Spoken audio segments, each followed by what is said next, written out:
হাসি ভিডিওগুলি শুধুমাত্র বিনোদনের জন্য বানানো হয়। এখানে কোনো কেপে প্যাটেলকে ছোট করা হয় না, তো প্লিজ কেউ এটাকে সিরিয়াসলি নিও না। তো চলো নেক্সট পার্ট শুরু করা যাক। এরপর তে জাংকুকদের বাড়ি থেকে বেরিয়ে আসে। ট্যাক্সি পেতেই সে নিজের বাড়িতে চলে আসে। জিন রান্নাঘর থেকে ফিরে দেখে জাংকুক সিঁড়ি দিয়ে নামছে। মম, বাড়ি থেকে এসেছিল নাকি? হ্যাঁ, আমার এক বান্ধবীর মেয়ে এসেছিল। ও আচ্ছা, দাও খেতে দাও, তো খিদে পেয়েছে। আচ্ছা তুই বস, আমি দিচ্ছি। আচ্ছা বাবা, একটা কথা বলবো? বলো। তোর জ্যাকেটের এমন অবস্থা কে করলো? জিন কথাটা বলতেই জাংকুক একটু বিষম খেলো। তারপর ঢকঢক করে এক গ্লাস জল খেয়ে নিজেকে সামনে বলল, ময়দা পড়ে গিয়েছিল, খেয়াল ছিল না। আচ্ছা আচ্ছা ঠিক আছে। জিন জাংকুকের কথা এতটুকুও বিশ্বাস করে না, কিন্তু সে আর কথা বাড়াতে চায় না, তাই সেখান থেকে চলে যায়। পরদিন কলেজে জাজরা রেজাল্ট জানালো। 5 জন কাপল ফাইনালে গেছে। তারা হলো জিমিন সুগা, জেহোপ ন্যান্সি, তে জাংকুক আর মিনহো রাইমা আর আরেকটি কাপল। জিমিন আর ন্যান্সি ঠিক করে তারা আজকেই শপিংয়ে যাবে। আজকে কেন যাবি শপিংয়ে? আমাদের হাতে তো এখনো 5 দিন সময় আছে কম্পিটিশনের জন্য। আরে গাধি, নোটিশ বোর্ডটা দেখিসনি নাকি? নোটিশ বোর্ড কেন, কি আছে সেখানে? টিচার্সরা হঠাৎ করে ডিসাইড করেছে কালই আমরা সবাই ট্রিপে যাচ্ছি শান্তিনিকেতনে, তা আবার 2 দিনের জন্য। কি? তাহলে আমাদের প্র্যাকটিসের কি হবে? সেটা বলেছে ট্রিপ থেকে ফিরে আসলে জানাবে। ও আচ্ছা আচ্ছা, শোন না, ওই কাউন্টারে গিয়ে টাকাটা পে করে আয়, সাথে আমার টাকাটাও পে করে দিস। আমি আজকে টাকা নিয়ে আসিনি। আমিও তো টাকা নিয়ে আসিনি। আচ্ছা তোরা বরং রেস্টুরেন্টে গিয়ে বস, আমি টাকাটা নিয়ে আসি। বলে ব্যাগ নিয়ে বাড়িতে চলে আসে। লিফটের ব্যাটন টিপে সামনের দিকে না তাকিয়ে ভেতরে ঢুকতে গিয়ে কারোর সাথে জোরে ধাক্কা লাগে। আউচ! এ কি, আপনি আপনি এখানে কি করছেন? সেই কৈফিয়ত আমি তোমাকে কেন দেব? তুমি এখানে কি করছো সেটা বলো। আপনাকে কেন বলবো? ওকে ফাইন, বলতে হবে না বলে জাংকুক লিফটে দাঁড়িয়ে ফোন ঘাঁটতে থাকে। এখানে দাঁড়িয়ে কেন আছেন আপনি? বের হন। বের কেন হতে যাব? আপনি তো নিচেই নামলেন, তাই না? আমার যখন যেখানে ইচ্ছে আমি সেখানেই থাকবো। তোমার কথায় আমি যাবো না, আসবো না, বুঝতে পেরেছ? আর তুমি যাও না, তোমাকে কি আমি আটকে রেখেছি নাকি? জাংকুক মনে মনে ভাবে, আজকে আমি দেখেই ছাড়বো এই মেয়ে কোথায় যায়। তে পড়েছে মহা মুশকিলে, কি করবে সেটাই বুঝতে পারছে না। শেষে ওদের অ্যাপার্টমেন্টের একটা বাচ্চাকে দেখতে পায়। বাচ্চাটাকে কোলে নিয়ে তে বলে, আরে সোনা, কেমন আছো তুমি? কতদিন তোমাকে দেখি না, চলো তোমাদের বাড়িতে যাবো আজকে। তারপর তে সেই বাচ্চাটাকে নিয়ে লিফটে ওঠে। 9 নম্বর ফ্লোরের বাটনে চাপ দেয়। জাংকুকের দিকে আর চোখে তাকায়। বেশ বুঝতে পারছি এই শয়তানটা আজকে আমার 14 গোষ্ঠীর খবর জানতে চাইছে। উফ, কি জ্বালাতেই না পড়লাম। অবশেষে 9 ফ্লোরে এসে লিফট খুলতেই তে দ্রুত পা চালিয়ে বেরিয়ে যায়। জাংকুকও তার পেছনে পেছনে যায়। তে সেটা বুঝতে পেরে আরও জোরে দৌড়াতে থাকে, আর তারপর রিমদের ফ্ল্যাটে ঢুকে ঠাস করে দরজাটা বন্ধ করে দেয়। লুকিং গ্লাস দিয়ে বাইরেটা দেখতে থাকে জাংকুক আছে কি না। তাহলে কি এটা মেয়েটার বাড়ি না?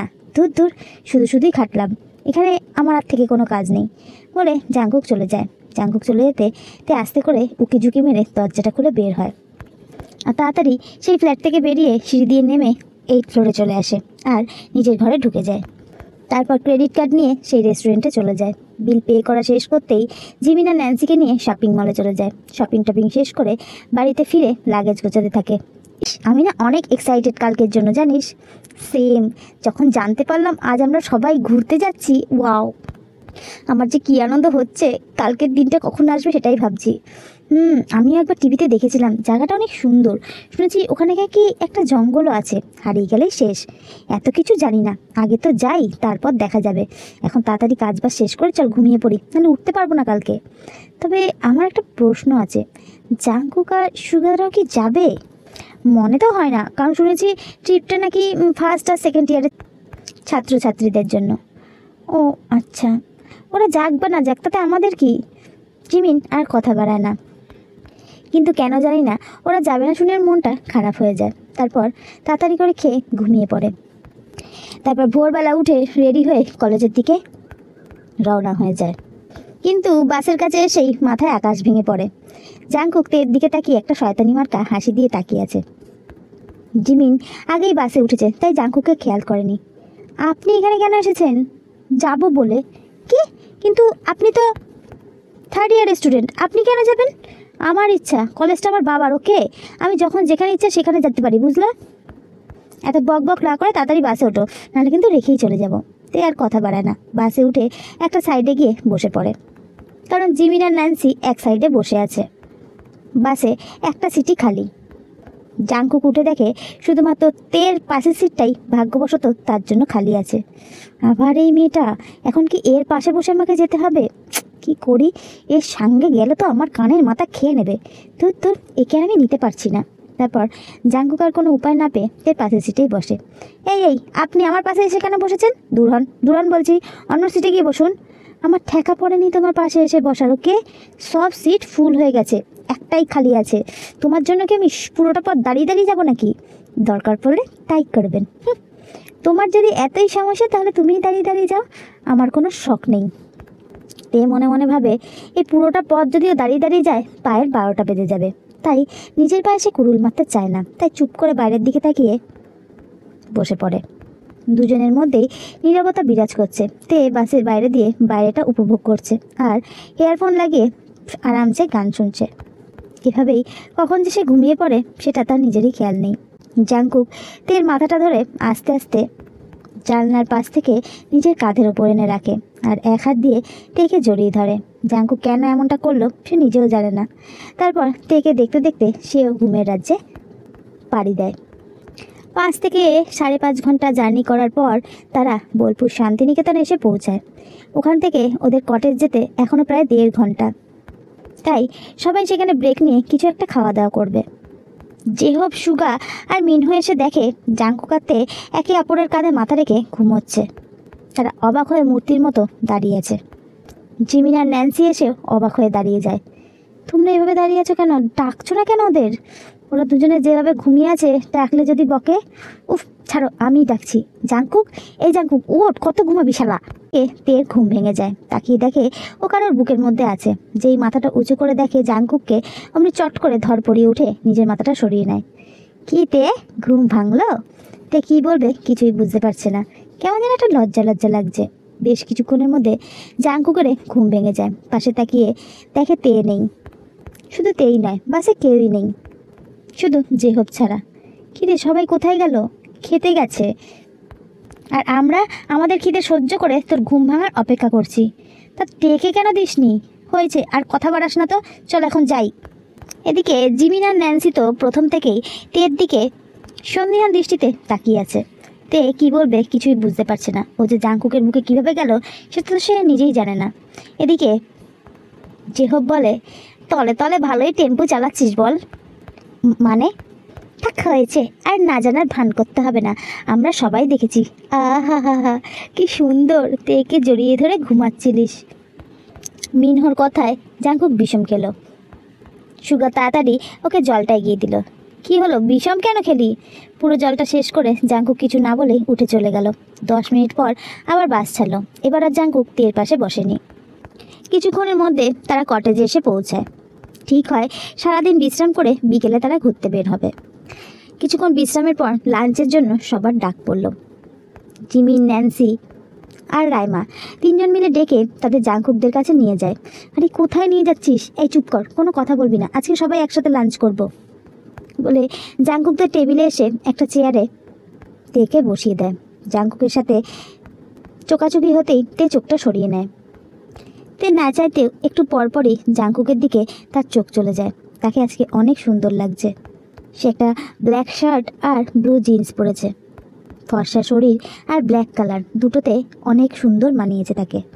ন্যান্সি মাঝে মাঝেই জাংকুকের দিকে তাকাচ্ছে, যেটা দেখে জেহবের তো জ্বলে যাচ্ছে। এদিকে জাংকুক তো সেটা খেয়ালই করেনি, সে তো ফোনের মধ্যে একবারে ঢুকে গেছে। এরপর লাঞ্চ আসে। লাঞ্চ করতে করতে জাংকুক আর তের কয়েকবার চোখাচোখি হয়েছে, কিন্তু কেউ কিছুই বলে না। এরপর তারা প্রত্যেকেই রেস্ট নিতে চলে যায়। ফিরে এসে জিমিন আর ন্যান্সি ঘুমিয়ে যায়, কিন্তু তের ঘুম আসছে না, কারণ বাসে সে অনেকক্ষণ ঘুমিয়েছে। সে পাশের একটা বারান্দাতে চলে যায়। সেখান থেকে অনেক সুন্দর ভিউ দেখা যাচ্ছে। চারদিকটা সবুজে ঘেরা, অনেক সুন্দর জায়গা। আশেপাশের পরিবেশ দেখে যেন চোখ জুড়িয়ে যায়। হঠাৎ পাশে জাংকুককে ফোনে কারোর সাথে খুব হেসে হেসে কথা বলতে শোনে। তে ভ্রু কুঁচকে তার দিকে তাকায়। সে শোনার চেষ্টা করে জাংকুক ঠিক কী কথা বলছে। লাভ ইউ টু জান, জানো তোমায় কত মিস করি আমি। জানোই তো কলেজ থেকে এখানে ঘুরতে এসেছি।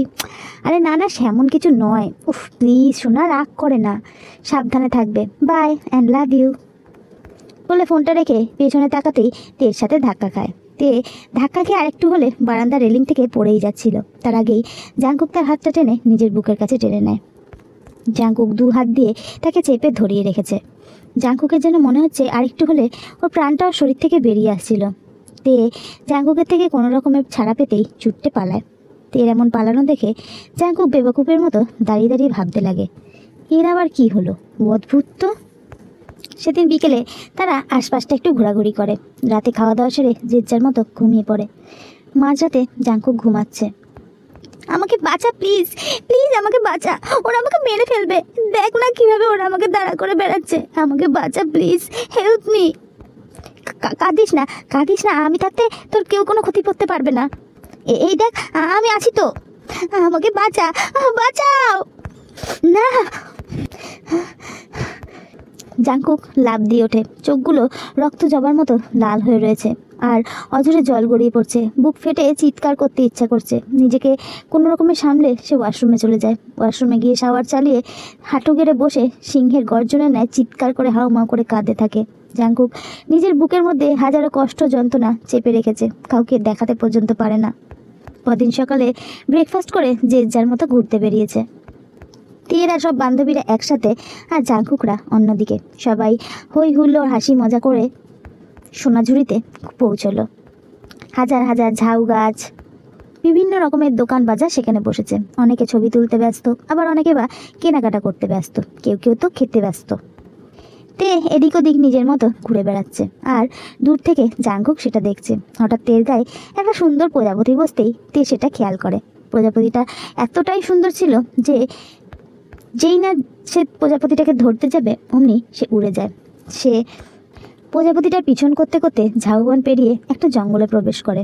তে আশপাশটা খেয়ালই করে না, সে শুধু প্রজাপতিটাকে ধরতে চায়। হঠাৎ কেউ তের হাত ধরে হ্যাঁচকা টান মারতেই তের ধ্যান ভাঙে আর নিজেকে আবিষ্কার করে জাংকুকের বুকে। জাংকুক রাগী লুক নিয়ে তের দিকে তাকিয়ে আছে। কি করতে এসেছো এখানে তুমি? হ্যাঁ, আমি আমি মানে প্রজাপতিটাকে দেখতে এসেছিলাম। জীবনে প্রজাপতি দেখোনি? সামান্য একটা প্রজাপতি দেখার জন্য তুমি এই জঙ্গলের ভেতর ঢুকে পড়েছো? Like seriously? তে এতক্ষণে খেয়াল করলো সে গভীর জঙ্গলের মধ্যে ঢুকে পড়েছে। চারিদিকে শুধুই গাছপালা, কোনো রাস্তা পর্যন্ত দেখা যাচ্ছে না, মানুষজন তো দূরের কথা। তে এবার বেশ ভয় পেয়ে যায়। এ বাবা, এত জঙ্গল, আমি জঙ্গলে চলে এসেছি? জি হ্যাঁ ম্যাডাম, আপনি এই জঙ্গলে চলে এসেছেন, সাথে আমাকে ওইখানে নিয়ে এসেছেন। এই একদম বাজে কথা বলবেন না, আমি কখনো আপনাকে নিয়ে এলাম? হ্যাঁ, এই তো নিয়ে আসলে আমাকে, আমি তো তোমাকে ফলো করতে করতেই এখানে এসেছি। আরে অদ্ভুত তো, আমি কি আপনাকে বলেছিলাম নাকি আমাকে ফলো করতে? আর আপনিই বা কেন আমাকে ফলো করছিলেন? হ্যাঁ, বাজে বকা বন্ধ করো আর এটা ভাবো এখান থেকে কিভাবে বাইরে যাবে। কেন? আমি কেন ভাববো? হ্যাঁ, আপনি কি এখান থেকে বাইরে বেরোনোর রাস্তা চেনেন না? উফ, তুমি একটু চুপ করো না, আমাকে ভাবতে দাও। দূর বাবা, এত ভাবাভাবির কি আছে? ফোনটা বের করে গুগল ম্যাপটা অন করলেই তো হয়। এর কথায় জাংকুকের খেয়াল হলো, সঙ্গে সঙ্গে নিজের ফোনটা পকেট থেকে বের করে উসকুস করছে আর জাংকুকের মুখের দিকে তাকাচ্ছে। হঠাৎ জাংকুক হাসতে শুরু করলো। তে অবাক হয়ে জাংকুকের মুখের দিকে তাকিয়ে বোঝার চেষ্টা করছে জাংকুক কেন হাসছে। আরে পাগল টাগল হলেন নাকি? এভাবে হাসছেন কেন আপনি? জাংকুক মুখে কিছু না বলে ফোনটা তের দিকে ঘোরায়। আরে ফোনে তো নেটওয়ার্কই নেই, আপনি হাসছেন? আরে এবারে আমরা কি করব? জঙ্গল থেকে বের কিভাবে হব? কেউ তো আমরা জানিই না, আর তারাও জানে না যে আমরা এখানে হারিয়ে গেছি। কে খুঁজতে আসবে আমাদের? ইয়েস, আর এর জন্য তুমি দায়ী। কে বলেছিল পাকামো মেরে একা একা এখানে আসতে? আমি তো প্রজাপতিটাকে ধরার জন্য। নিজে তো একটা উড়নচণ্ডী আর গেছিলেন মহামণি প্রজাপতিকে ধরতে। কে বলেছিল এত পাকাম করে প্রজাপতিটাকে ধরতে? ও থাকতো ওর মতো আর তুমি তোমার মতো থাকতে। কেন ধরতে গেছিল কে? সরি। এই রাখো তোমার সরি, তুমি সরি বললে কি আমরা এখান থেকে বেরোতে পারবো?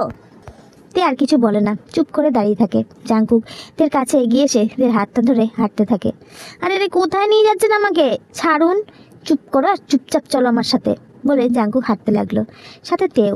কোথায় যাচ্ছে দুজনের কেউই জানে না। এটা তো আমরা আরও গভীর জঙ্গলে ঢুকে পড়েছি বলে মনে হচ্ছে। হে ঈশ্বর, হেল্প করো প্লিজ। ও গড, তুমি এত ননস্টপ কথা কীভাবে বলো? একটু চুপ করো না। কখন থেকে তো হাঁটিয়েই যাচ্ছেন, এদিকে তো অন্ধকার হয়ে আসছে, আমরা এখনও এই জঙ্গল থেকে বেরোতে পারলাম না। দেখতে তো পাচ্ছ রাস্তাটা খুঁজছি, একটু তাড়াতাড়ি খুঁজুন না। এই জঙ্গলে যদি বাঘসিংহ বা অ্যানাকন্ডা থাকে আমার কি হবে? কি আর হবে, তোমাকে সবাই মজা করে খাবে, তুমি হবে আজ রাতে ওদের ডিনার।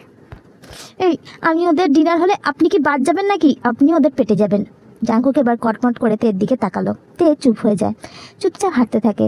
2-2.5 ঘন্টা হাঁটার পর তে ক্লান্ত হয়ে বসে পড়ে। জাঙ্কুক তেকে বসতে দেখে বলে, কি হলো, বসে কেন পড়লে? আমি আর হাঁটতে পারছি না, সে কখন থেকে হেঁটেই যাচ্ছি, বাট এখনো পর্যন্ত রাস্তাটাই খুঁজে পেলাম না। আর কিছু করার নেই, সন্ধে হয়ে এসেছে, রাত হওয়ার আগে এখান থেকে আমাদের বেরোতেই হবে। এই জায়গাটা সেফ নয়, আমরা এখানে রাত কাটাতে পারবো না।